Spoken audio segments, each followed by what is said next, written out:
Assalamualaikum warahmatullahi wabarakatuh. Dokter izin SSC dan suruh kita satu checklist pasien. Terima kasih dokter. Sebelum dimulai operasi mohon dipimpin berdoa terlebih dahulu dokter. Ya.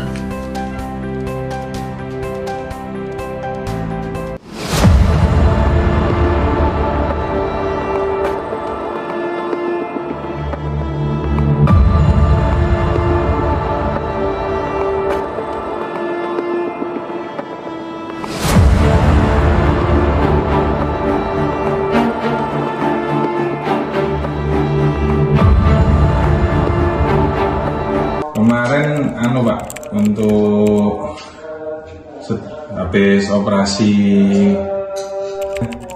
bapaknya digondol rambutnya. Ya, kalau nggak digondol malu apa enggak Pak nanti? Ya udah malu kalau udah digondol. Saya diketawain.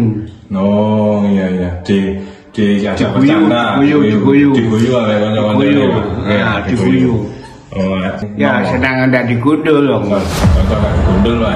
Iya. Soalnya biasa Pak. Biasa.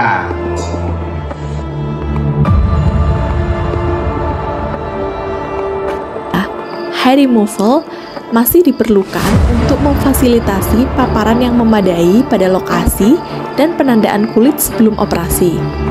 Selain itu, penjahitan dan pembalutan luka dapat menjadi rumit karena masih terdapat rambut di area insisi. Terlepas dari masalah-masalah praktis ini, rambut telah dikaitkan dengan kekurangan kebersihan dan berpotensi menimbulkan luka operasi atau ilu.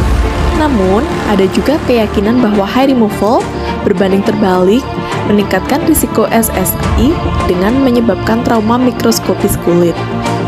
Model hair removal regional dapat menimbulkan dampak jangka panjang, yaitu penampilan fisik yang berbeda dengan kehilangan separuh dari rambutnya. Hal ini selanjutnya dapat mempengaruhi citra tubuh pasien setelah dilakukan tindakan kraniotomi. Tapi alhamdulillah saat ini sehat Pak. Alhamdulillah sekarang sehat. Sehat selalu Pak. Katanya saya diminum terus Pak. Ya tetap saya minum. Lancar ya? Lancar dengan peraturannya rumah sakit. Oke, sing dugi dokternya ini tuh Pak. Dokternya iya. Oke, kalau gitu terima kasih. Semoga cepat sembuh. Ya. Amin. Amin. Our fingerprint don't fade from the life we touch.